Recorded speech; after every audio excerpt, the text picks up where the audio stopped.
23 August 2010 રોજ NCTE national council four teacher education દ્વારા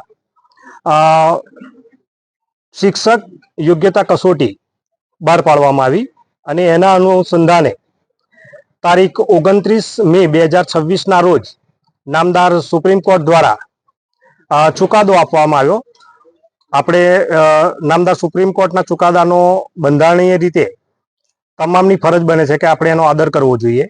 પણ 2010 પહેલા જે શિક્ષકો, ભારતના 25 લાખ શિક્ષકો અને ગુજરાતના 75,000 શિક્ષકો જ્યારે આ અસરથી ટીચર એલિજિબિલિટી ટેસ્ટથી પ્રભાવિત થાય છે, શિક્ષક યોગ્યતા કસોટીથી, એના પરિવાર માનસિક તાણ અનુભવે છે.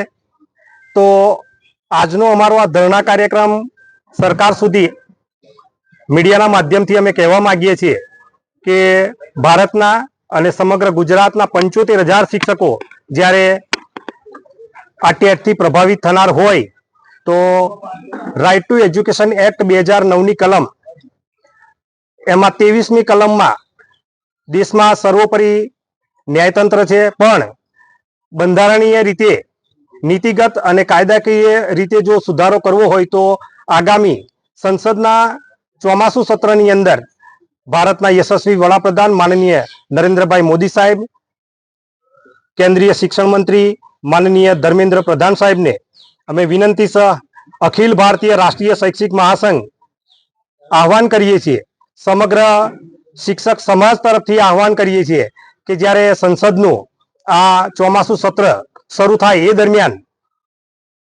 શિક્ષકોની લાગણી અને માગણીને ધ્યાનમાં રાખી સારસ્વત ભાઈઓ બહેનોના હિત માટે સંસદના આ ચોમાસુ સત્રની અંદર આરટીની કલમ 2009 હેઠળ 23મી જે કલમ છે એમાં સુધારો કરી અને શિક્ષકોને રાહત આપે. બીજું કે સુપ્રીમના ચુકાદાનો અમે આદર કરીએ છીએ, શિક્ષકના હિતનો વિચાર છે. ટેટમાંથી મુક્તિ કેન્દ્ર સરકાર પાસે માગે છે. ન્યાયાલયના નિર્ણયનો સન્માન કરવો આપણા સૌની બંધારણીય ફરજ છે. પણ હું આ મીડિયાના માધ્યમથી કહેવા માંગુ છું કે સરકાર ધારે તો આ ટેટમાંથી ભારતના અને ગુજરાતના લાખો શિક્ષકોને મુક્તિ અપાવી શકે છે. આજના અમારા આ કાર્યક્રમમાં જિલ્લાના દરેક તાલુકામાંથી સારસ્વત ભાઈઓ બહેનો, એસ્ટાટ સંવર્ગ, માધ્યમિક સંવર્ગ, આશ્રમ શાળા, ઉચ્ચતર માધ્યમિક સંવર્ગ મોટી સંખ્યામાં ઉપસ્થિત રહી અને આ કાર્યક્રમને સફળ બનાવવા માટે એમને જે જહેમત ઉઠાવી છે એ બદલ હું સમગ્ર જિલ્લાના તમામ સારસ્વત ભાઈઓ બહેનોનો ટીમ ABRSM નર્મદા વતી ખૂબ ખૂબ આભાર વ્યક્ત કરું છું. સાથે છેલ્લે એટલું પણ કહેવા માંગીશ, કદમ હોય અસ્થિર તેને રાહ કદી મળતો નથી, અડગ મનના માનવીને હિમાલય પણ નડતો નથી.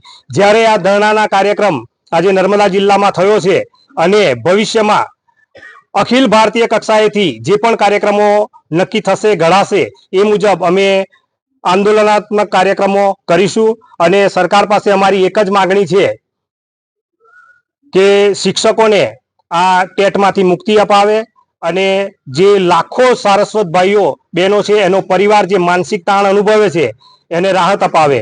અસ્તુ. ભારત માતા કી જય. દેવેન્દ્ર જાદવ, અધ્યક્ષ નર્મદા, અખિલ ભારતીય રાષ્ટ્રીય શૈક્ષિક